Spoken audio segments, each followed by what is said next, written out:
Sony just announced the PlayStation 5 DualSense Edge controller, an enhanced Pro controller that adds a number of additional customization features to the PS5's already impressive DualSense. Let's talk about all the details revealed and how it compares to some similar gaming controllers already on the market.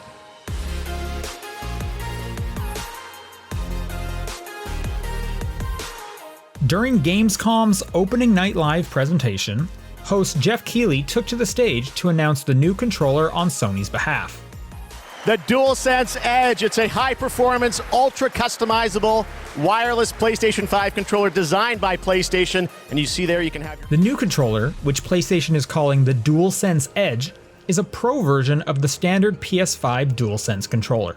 That original controller got its DualSense name from its ability to relay specific vibration during gameplay. Sony says this new Edge controller is designed to give you an edge in gameplay by allowing you to create custom controls and craft your own unique gaming experience tailored to your playstyle. We've seen Pro controllers in the past from other console and hardware manufacturers. Microsoft has their Xbox Elite wireless controller, which has already seen 2 generations, while third parties like Scuf have their Reflex line of PS5 controllers. Over on the PlayStation blog, Sony has pointed out 4 new features of the Edge controller worth your attention.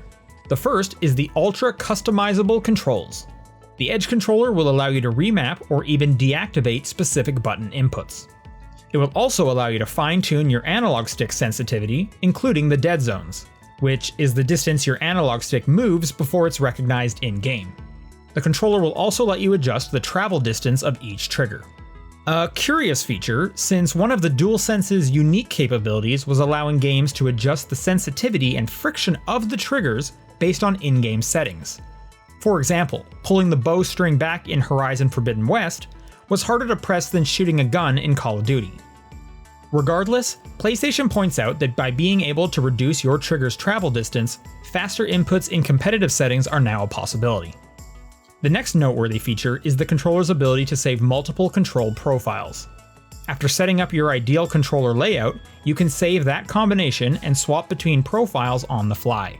This is a great feature if you're someone who shares their game console with friends and family, or even if you have specific controller preferences for specific games. For example, maybe you like the default settings for most narrative games, but need something with higher sensitivity when playing first-person shooters. It's also worth noting that in the released photos, we can see the triggers now have additional textured grooves. The next feature, and one we've come to expect from similar Pro-style controllers, is the ability to change out the analog stick caps and modules. There will be 3 types of swappable stick caps: Standard, High Dome, and Low Dome. Again, this allows for more user preference when deciding what feels better on the thumbs for specific games. Along the same lines, players will be able to replace the analog sticks themselves if anything happens to break. And Sony points out that replacement stick modules will be sold separately. Another standard but welcomed feature is the inclusion of back buttons that can also be swapped out. The 2 swappable sets, including half dome and lever shapes, can be bound to any other button input. Last generation, we saw Sony release a back button attachment for their DualShock 4 controllers that allowed for a similar setup. Surprisingly, the Edge controller only seems to have 2 back buttons, one on each side, which is half as many as the Xbox Elite and Scuf controllers we've seen in the past. In fact, even the Steam Deck has 2 back buttons on each side for a total of 4.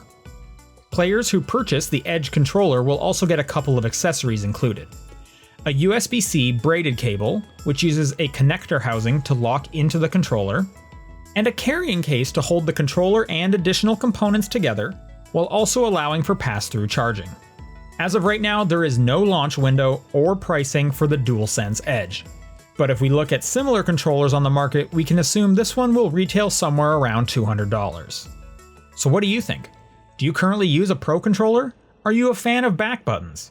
Is there a feature Sony is missing that you hope to see added before launch? Let me know in the comments.